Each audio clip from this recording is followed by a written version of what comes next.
Bonjour et bienvenue dans cette nouvelle vidéo. On voit aujourd'hui les pierres qui vont nous aider pour la confiance en soi. Alors il y a plusieurs pierres qui peuvent correspondre. On va voir les différents cas de figure. Parce que la confiance en soi, l'estime de soi, c'est un très large sujet.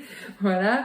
Et on va pouvoir travailler sur l'ensemble aussi des chakras en fonction de ce qu'on souhaite obtenir comme effet et comme résultat. On va commencer par les pierres jaunes. Pourquoi? Parce que on touche directement au plexus solaire, la confiance en soi, l'estime de soi. C'est vraiment lié au plexus solaire, juste en dessous de la poitrine, le rapport à soi. Alors il y a 3 pierres primordiales où vous pouvez retrouver d'ailleurs le bracelet composé avec ces 3 pierres. Donc on peut travailler avec une seule pierre, vous pouvez aussi associer. Moi je suis très association, vous avez pu le voir voilà, sur le site et dans les autres vidéos. On commence par l'œil du tigre qui est souvent décrite comme une pierre de protection, c'est le cas, mais elle va surtout nous booster. Par son côté également marron, il y a du jaune dedans pour le plexus solaire, mais on a aussi du marron pour l'ancrage, pour la force mais douce, avoir l'énergie d'oser, d'y aller et en fait se protéger des énergies extérieures qui peuvent nous empêcher de faire les choses pour nous. Donc en ce sens, la confiance peut très bien être liée à la protection. Si au niveau du travail, au niveau de l'école, on est vraiment embêté par les énergies autour, l'œil du tigre peut vraiment être la solution pour oser avoir confiance en ses capacités. On peut travailler avec la citrine jaune. Alors ici, je vous la montre en citrine chauffée. Vous pouvez la retrouver également en citrine naturelle sur le site. Personnellement, je travaille avec les deux, mais voilà, vous pouvez faire votre choix. La citrine en Feng Shui, c'est vraiment l'ouverture, tous les possibles vers le positif. Toute dédiée donc pour la confiance en soi, elle va nous aider à cette ouverture, au renouveau et surtout à ne pas se focaliser sur le négatif. Donc pour ceux qui sont très exigeants avec eux-mêmes, qui n'ont jamais eu confiance en eux, qui ont l'impression qu'ils n'en ont pas fait assez ou que ce n'était pas parfait, la citrine est toute dédiée pour enfin réussir à valoriser ce que l'on fait, prendre conscience que l'échec n'existe pas, mais l'expérience, oui.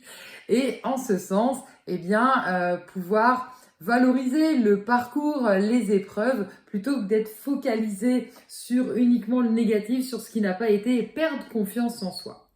On peut aussi travailler avec la calcite orange, pierre que j'apprécie particulièrement. J'appelle pierre de l'injustice. Alors la calcite orange, souvent on travaille déjà sur la fratrie, le fait d'avoir l'impression que les parents ils ont pu préférer le frère, la sœur, ou de soi-même se dire il y en a un qui peut être créatif, il y en a un qui peut être sportif et pas trouver finalement sa place. La calcite orange, c'est pour la personne qui n'arrive pas à trouver sa place. En ce sens, on peut vous dire que vous travaillez bien au travail, on peut vous dire en affectif qu'on vous aime et vous ne l'entendez pas énergétiquement au niveau de votre plexus, ça ne vibre pas. La calcite orange, c'est vraiment pour prendre confiance et estime vraiment et enfin trouver sa place, c'est-à-dire se sentir bien à la place qu'on a. Pas chercher une place parfaite tout simplement, mais vraiment être équilibré et éviter de courir après des personnes qui peuvent même être toxiques ou négatives pour nous parce qu'on a ce sentiment d'avoir besoin d'appartenance, voilà, à un groupe, à une famille, vous l'avez compris. Donc la calcite orange va être toute dédiée aussi pour la confiance et l'estime de soi. Pour la confiance en soi, j'aime bien aussi la jade verte.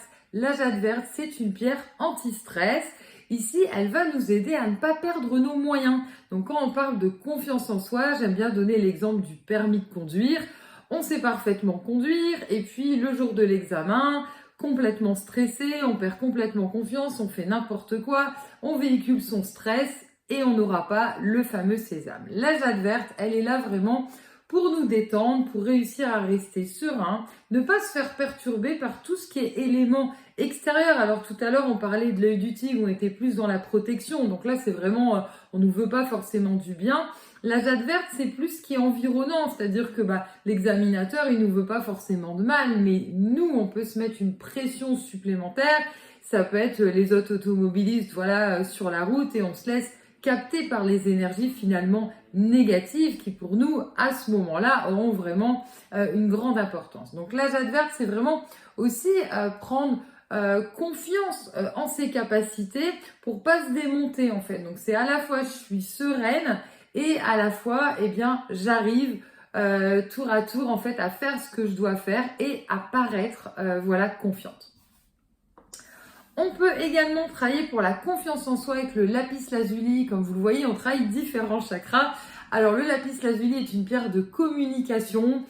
Que vient faire la communication là-dedans? Si vous avez tendance à être timide, vous osez pas prendre la parole, alors souvent on regrette après parce qu'on se dit mais mince, j'avais la bonne réponse, voilà, j'avais la bonne idée. En réunion, la télépathie existe, à l'école aussi, et souvent on va venir vous piquer finalement votre pensée et ça va être matérialisé par la voix, voilà, par quelqu'un d'autre, par la parole.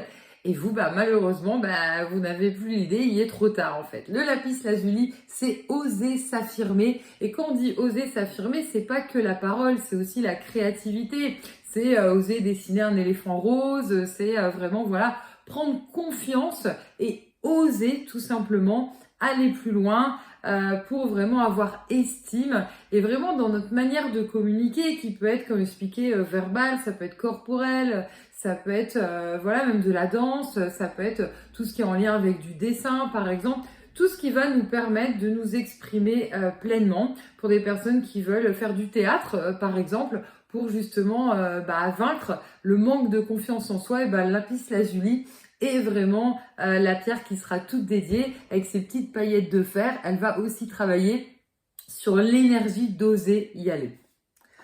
On peut également travailler pour la confiance en soi avec la cornaline. La cornaline, cette pierre orangée qui travaille l'enfant intérieur.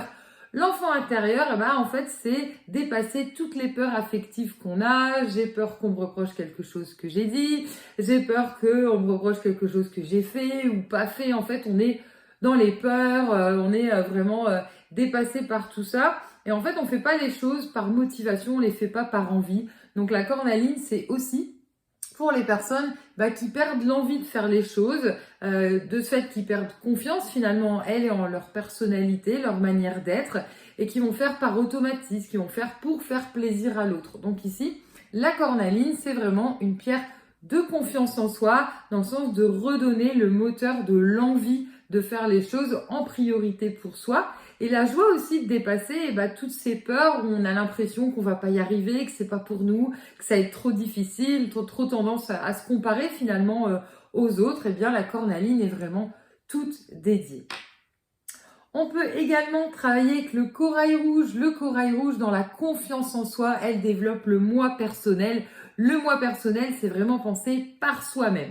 C'est idéal pour les personnes qui ont tendance à se faire manipuler. Alors quand on parle de confiance en soi, on peut avoir tendance, par manque de confiance, à se liguer aussi à l'avis de quelqu'un, à un groupe, voilà. Et ici, le corail rouge, il va nous protéger. On est vraiment sur un rouge quand même assez costaud, qui va aussi nous aider à avoir une énergie et un ancrage qui va faire qu'on se sent vraiment fort pour y aller. Et finalement, tout ce qui est magie noire, tout ce qui envoie négatif à notre rencontre, va faire que ça ne peut plus nous atteindre. Donc tout ce qui est en lien avec de la jalousie, par exemple, qui a vraiment amenuisé notre confiance en nous, le corail est vraiment tout dédié pour vraiment se recentrer, se réancrer sur soi et ne plus en fait souffrir de ça. Et enfin, on peut travailler avec le grenat rouge. Comme vous voyez, c'est une pierre très très foncée, c'est un rouge très foncé, presque noir. Et le grenat, c'est vraiment la passion. C'est dépasser toutes les valeurs, mais ici on est sur les valeurs de la société, les valeurs de la famille, tout ce qui nous empêche finalement d'avoir nos propres valeurs aussi, tout ce qui va nous aider à nous déculpabiliser et enfin avoir finalement confiance dans notre manière de fonctionner, qui plaira pas à tout le monde parce que quand on se libère, c'est sûr, on fait un tri, on communique plus de la même manière, on fait d'autres choix. Et le grenat rouge, c'est vraiment pour avoir pleinement confiance en soi, si on souhaite changer de travail, si on souhaite faire vraiment de gros changements et les assumer dans la vie. C'est une pierre d'amour et de passion. Donc c'est vraiment de se recentrer clairement sur soi et avoir toute l'énergie pour et s'aimer soi, parce que c'est important aussi, même si après on est plus sur le cœur et sur le sacré, mais c'est un ensemble. Voilà, parce que pour avoir confiance en soi, il faut aussi s'envoyer soi-même des énergies positives. Voilà pour l'ensemble des pierres que vous pouvez retrouver sur notre site l'aurorecéleste.com. Je vous invite à aller faire un petit tour sur le site internet. Il y a pas mal de conseils. Je vous ai répertorié toutes les vidéos. Ça peut être plus simple. Et puis pour aller plus loin, vous pouvez retrouver les méditations aussi que je vous propose avec ces différentes pierres pour décupler encore les effets. Et pourquoi pas vous former à la lithothérapie. Je vous fournis en fait un certificat nominatif qui montre voilà votre participation active avec un accès illimité. Donc, il faut aller réviser autant de fois que vous voulez, apprendre à faire vos propres bijoux. Il y a vraiment pas mal de modules voilà, assez sympas pour vraiment apprendre aussi l'énergétique au niveau des pierres. Et si vous souhaitez développer vos capacités, parce que maintenant vous avez pris confiance, voilà, grâce à cette vidéo avec le travail que vous allez pouvoir faire avec ces pierres, retrouvez aussi nos formations liées aux pendules et liées à la médiumnité. Je vous laisse voir tout le détail, pareil, sur notre site l'aurorecéleste.com. Et je vous dis à très bientôt pour une prochaine vidéo.